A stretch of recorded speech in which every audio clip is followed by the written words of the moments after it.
Saya ada satu kisah benar yang nak saya ceritakan. Kisah ini saya dapat daripada mentor saya. Ada seorang kenalan beliau yang berasal dari Aceh.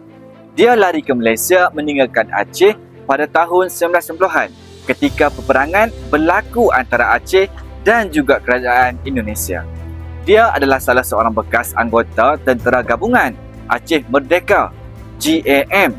Ketika namanya disenaraikan hitam oleh tentera Indonesia, dia buat keputusan untuk lari ke Malaysia.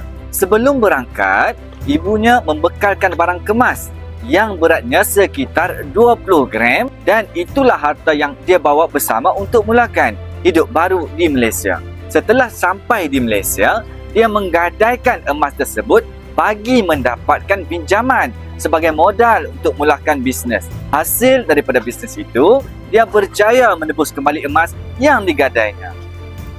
Sekarang bisnesnya sudah berkembang dan bertemu jodoh dengan rakyat Malaysia. Apa yang mengujarkan saya, katanya emas yang dia bawa lari pada tahun 1990-an dahulu masih ada di tangannya sehingga hari ini. Alhamdulillah, beginilah emas.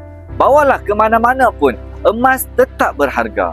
Sebab emas duit antarabangsa. Kalau ringgit, belum tentu mana-mana negara yang nak. Sampai satu ketika dulu ada negara yang tak nak terima duit ringgit kita.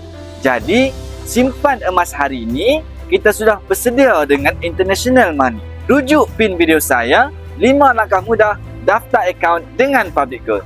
Terima kasih.